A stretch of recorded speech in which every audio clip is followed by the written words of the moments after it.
જય શ્રી કૃષ્ણ મિત્રો, મહાલક્ષ્મી કૃષ્ણ કીર્તનમાં આપનું સ્વાગત છે. મિત્રો, આજે આપણે સાંભળીએ મેકણ દાદાની વાર્તા. મેકણ દાદાનો જન્મ વિક્રમની 18મી સદીની પહેલી 25સીના અંતમાં કચ્છના નાની ખોંભડી ગામમાં ભટ્ટી હરદોડજીને ત્યાં થયો હતો. એમના માતાજીનું નામ હતું પબાબા. નાનપણમાં મેકણ દાદાને બધા મેકોજી કહી બોલાવતા. ભટ્ટી હરદોડજીને ત્યાં પુષ્કળ પ્રમાણમાં પશુધન હતું. એ જમાનામાં જેના પાસે વધુ પશુઓ હોય તેઓ શ્રીમંત ગણાતા. ભટ્ટી હરદોડજી એક જાગીરદાર અને સંસ્કારી પુરુષ હતા. નારાયણ સરોવર, કોટેશ્વર માતાના મઢ જતા આવતા. યાત્રાળુઓ ભટ્ટી હરદોડજીને ઘેર આરામ લે અને ભોજન પણ ત્યાં જ લે. હરદોડજી પર પ્રભુની પૂર્ણ કૃપા હતી. એમને ઘેરથી કોઈ ખાલી હાથે પાછું ફરતું નહીં. બાળપણમાં મેકોજી એટલે મેકણ દાદા ગાયો વાછરડા ચરાવવાનું કામ કરતા. સવારે વહેલા ઉઠીને ભાતું લઈ જંગલમાં ગાયો વાછરડા ચરાવવા ચાલ્યા જાય અને છેક મોડી સાંજે ઘેર આવે. એમની ગૌસેવા અજબની હતી. ગાયો વાછરડાઓને તેઓ જાતે જ ખવડાવતા. ભટ્ટી હરદોડજીને ત્યાં દરરોજ રાત્રે ભજન થતા. સુરીલા કંઠધારી અને જ્ઞાની ભજનિકોની વચ્ચે મેકોજી બેસે, મંજીરા ફેરવે અને એક તારાના તાર સાથે અવાજના અને મનના તાર મેળવી ભગવાનના ભજનો ગાય. આમ બાલ્યાવસ્થાથી જ મેકોજીને ભક્તિનો રંગ લાગ્યો હતો. મેકણ દાદા જ્યારે 12 વર્ષના થયા ત્યારે તેમના પિતા હરદોડજીએ પોતાના મકાનની બાજુમાં બીજું એક મકાન બાંધવા એક સલાટ અને બીજા કેટલાક મજૂરોને કામે રાખ્યા. મકાન માટે જમીનમાં પાયો ખોદાતો હતો ત્યારે એકાએક સૌના આશ્ચર્ય વચ્ચે જમીનમાં એક કુંડી નજરે પડી.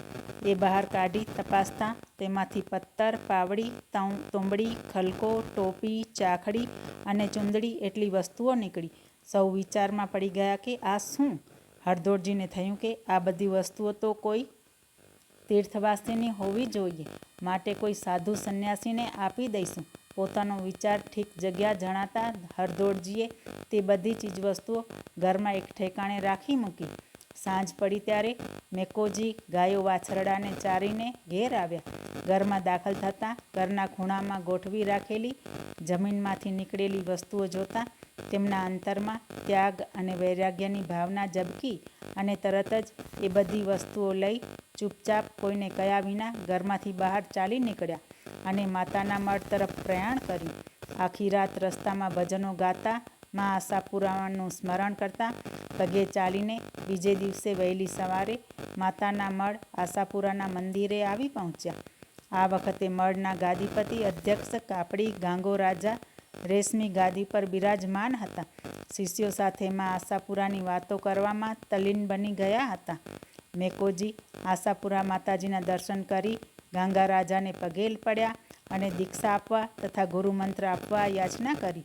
પરંતુ આવો ઉગતો છોકરો એના માતા પિતાની પરવાનગી વગર ચેલો કરી મંડી નાખવો એ એમને બરાબર ન જણાતા ઘેરથી મા બાપની રજા લઈ આવવા મેકોજીને સમજાવ્યું.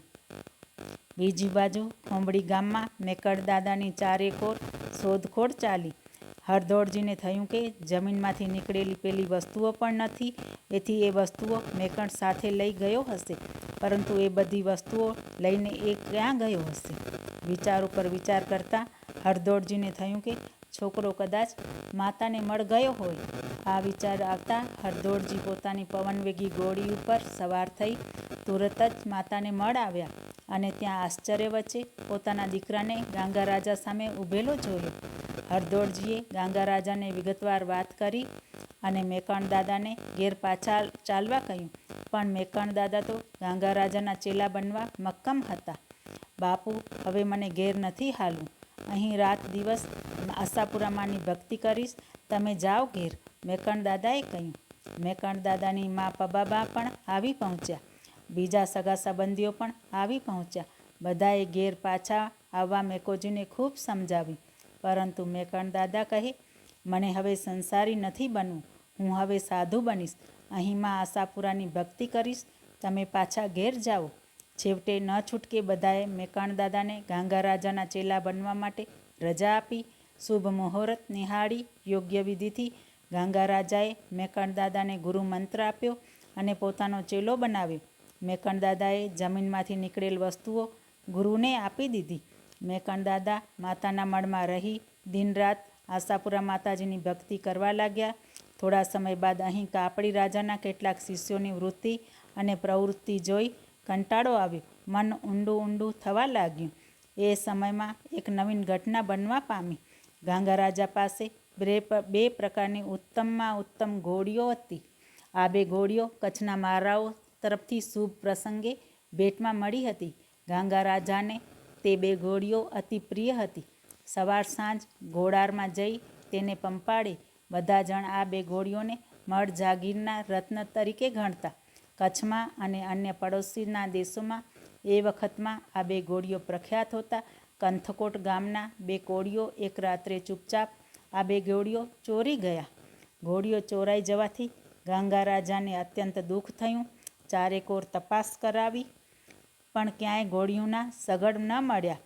છેવટે પોતાના હૈયાની વરાળ મેકણ દાદા પાસે કાઢતા ગાંગા રાજાએ કહ્યું કે આ બે ઘોડીઓ હવે નહીં મળે તો હું મરી જઈશ. તેમના વિના મને ચેન પડતું નથી. ગુરુના મોઢેથી આ વાત સાંભળતા ઘોડીની શોધ માટે મેકણ દાદા પોતે બહાર નીકળી પડ્યા. ઘોડીઓની બાતમી લેતા લેતા જાણવા મળ્યું કે કંથકોટના બે કોળીઓ એ ઘોડીની ઉઠાંતરી કરી ગયા છે. એથી મેકણ દાદા સીધા કંથકોટમાં દાદા કંઠળનાથની છાયામાં આવી અન્ન પાણીનો ત્યાગ કરી દાદાના સાનિધ્યમાં બેસી ગયા. દાદા કંથળનાથની દેહરી ઉપર રાત્રિના સમયે કોઈ રહી શકતું ન હોવા છતાં મેકણ દાદા મા આશાપુરાનું સ્મરણ કરતા બેસી રહ્યા. પોતાના ગુરુની ઘોડીઓ કંથકોટના માણસો દ્વારા ચોરાઈ ગઈ છે. તેથી મેકણ દાદા કંથળનાથની દેહરી ઉપર અન્ન જળનો ત્યાગ કરી પ્રાણ ત્યાગ કરવા તૈયાર થયા છે. એવું સાંભળતા જ કંથકોટના જાગીરદાર મેકણ દાદાની મુલાકાતે આવ્યા. બધી વાત સાંભળી ઊંડી તપાસ કરી ઘોડીના ચોરનાર બંને કોળીઓને પકડી પાડી તેમને સજા કરી અને બંને ઘોડીઓ મેકણ દાદાને આપી. પોતાના રાજ્યમાં તેમને કષ્ટ ભોગવવું પડ્યું તેની ક્ષમા માંગી. મેકણ દાદાએ બે ઘોડીઓ માતાને મળ મોકલી આપી અને પોતે કંથકોટના થોડો દિવસ રોકાઈ ગિરનાર તરફ જૂનાગઢ જવા ઉપડી ગયા. રસ્તામાં જંગી નામના પાદરે એક ઝાડની શીતળ છાયે મૃગછાલા બિછાવી આસન લગાવ્યું. એ ઝાડના થડ પર હિંગલાજ માતાજીનું સિંદૂરથી ત્રિશૂળ કર્યું. તે સ્થળ આજે પણ હિંગલાજીયા ઢુઆ તરીકે ઓળખાય છે. બીજે દિવસે મેકણ દાદા ત્યાંથી રવાના થઈ પગે ચાલી મોરબી તાલુકાના દહીંસરા ગામમાં આવી પહોંચ્યા. એ વખતે સુરજબારી રસ્તે સમુદ્રનું ખારું પાણી બિલકુલ ન હતું. સૂકી વેરાન ભૂમિ હતી, જેથી મુસાફરોને આ ચારેક ગામનો રસ્તામાં રણની વચ્ચે પીવાના પાણીની બહુ જ મુશ્કેલી હતી. તેથી મેકણ દાદાએ રણની વચ્ચે જય આશાપુરા કહી પોતાની પાસે જે ત્રિશૂળ હતું એ જમીનમાં ભોંક્યું અને તરત જ જય ગંગા મૈયા કહી જમીનમાંથી એ ત્રિશૂળ બહાર કાઢ્યું કે મીઠા પાણીનું ઝરણું શરૂ થયું. આ સ્થળના લોકો આજે મેકણ ઝરા તરીકે ઓળખે છે. દહીંસરા તળાવની પાળે આશાપુરા માતાજીનું મંદિર છે. કચ્છના કાયાજી કટારિયાથી જ્યારે મોરબી પોતાની રાજધાની સ્થાપવા જતા હતા ત્યારે તેની સાથે આવેલ રસાલાએ તળાવની પાળ ઉપર વિશ્રામ લીધો હતો.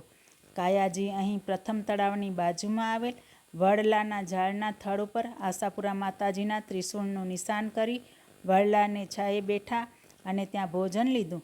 કાયાજી મોરબીના મહાજનપદે બિરાજમાન થતાં તેમણે દહીંસરા તળાવ ઉપર આશાપુરા માતાજીનું મંદિર બંધાવ્યું હતું અને વિધિપૂર્વક માતાજીની મૂર્તિની પ્રતિષ્ઠા કરાવી હતી.